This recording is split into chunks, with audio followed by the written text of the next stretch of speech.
আসসালামু আলাইকুম। আপনাদের সাথে আছি আমি মোহাম্মদ আনোয়ার হোসেন। আর ভিডিওটি শুরু থেকে শেষ পর্যন্ত কারা কারা দেখবেন, অবশ্যই যারা দেখবেন তারা ভিডিও শেষে অবশ্যই লাইক, কমেন্ট এবং শেয়ার করে দিবেন। আর চ্যানেলে নতুন হয়ে থাকলে অবশ্যই সাবস্ক্রাইব করে পাশে থাকবেন। আর আজকে যে বিষয়টা নিয়ে আমি আলোচনা করব সেটা হচ্ছে বর্তমানে রাজনীতির নামে যে অপরাজনীতি চলছে, এই বিষয়টা নিয়ে আজকে আমি কিছু কথা বলতে চাই। এই যে এনসিপি বলেন, আরও এনসিপি ছাড়াও বেশ কিছু নতুন রাজনৈতিক নামধারী কিছু দল রয়েছে।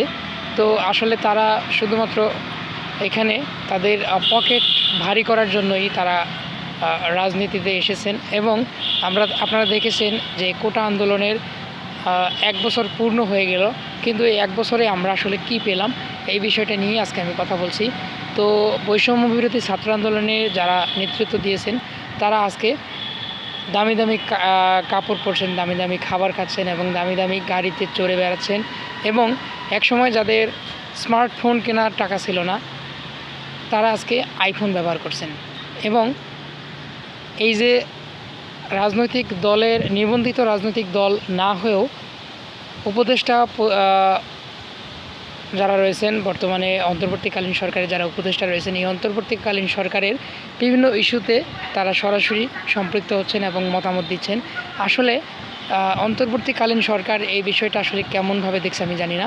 তবে নিবন্ধিত রাজনৈতিক দল না হয়ে সরাসরি উপদেষ্টা গণের সাথে সরাসরি বক্তব্য রাখতে পারেন না, কিংবা তাদের সাথে কোনো বৈঠক হওয়ার সুযোগ আমি দেখি না।